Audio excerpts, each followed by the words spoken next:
Hi, this is Amish Agarwal. I'm an advocate practicing in Delhi. I have come to Noida courts.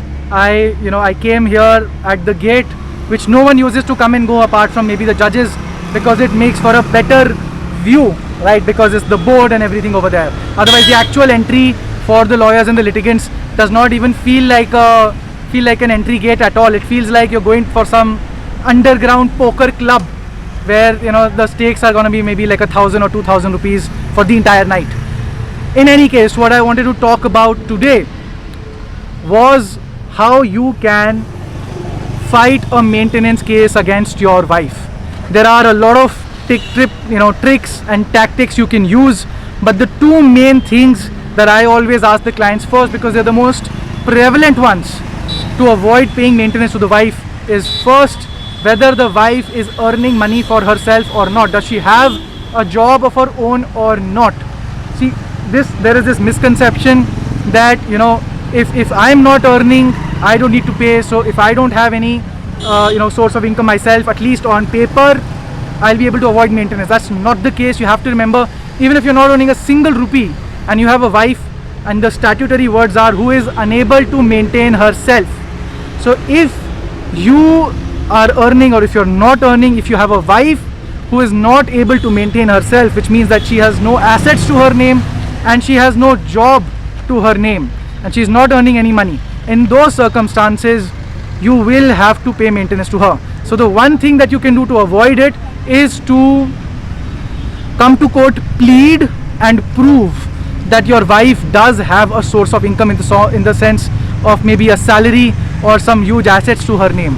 One thing to note about this aspect as well is, it does not matter how rich the girl's father is.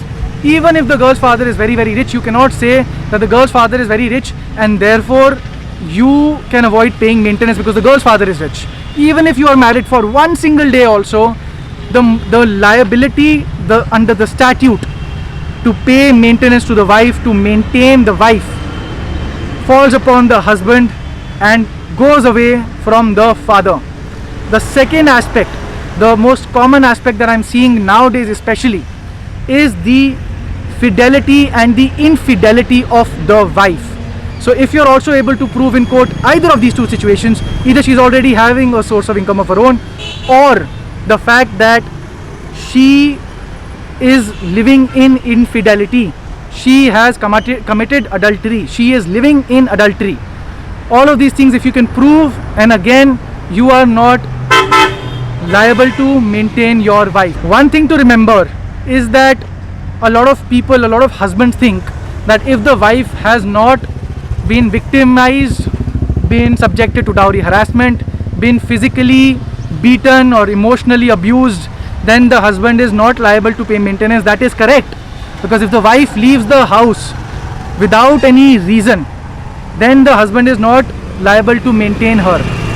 But the problem with this whole situation, with this aspect, is that the wife will, after getting directions from the lawyer, never say that I left the house on my own accord without any rhyme or reason. The wife is definitely going to, at one point or place or the other, going to mention that yes, this particular A, B, C, D thing happened with me. And because of that, even if you go and you say nothing happened, she has no proof, it doesn't matter. Here, guilty until proven innocent is the name of the game, and you will be having to pay maintenance to your wife until at a much later stage during trial she will have to concede that she has no proof of all the sufferings you've meted out to her. But even then, from experience I can tell you, courts, after appreciation of evidence, do not say that alright, because there was no good reason, we are going to finish off the maintenance now. The courts will keep the maintenance going on until the time of divorce, at which point of time a lump sum alimony will be given to the wife, commensurate with the average lifespan, the amount of maintenance being given monthly to her anyways, all of those things considered.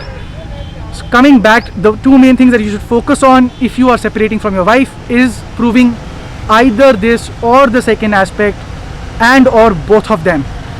And if not, and if you focus on any other aspect, it will not be a very successful venture in all likelihood. Signing off, Amish Agarwal.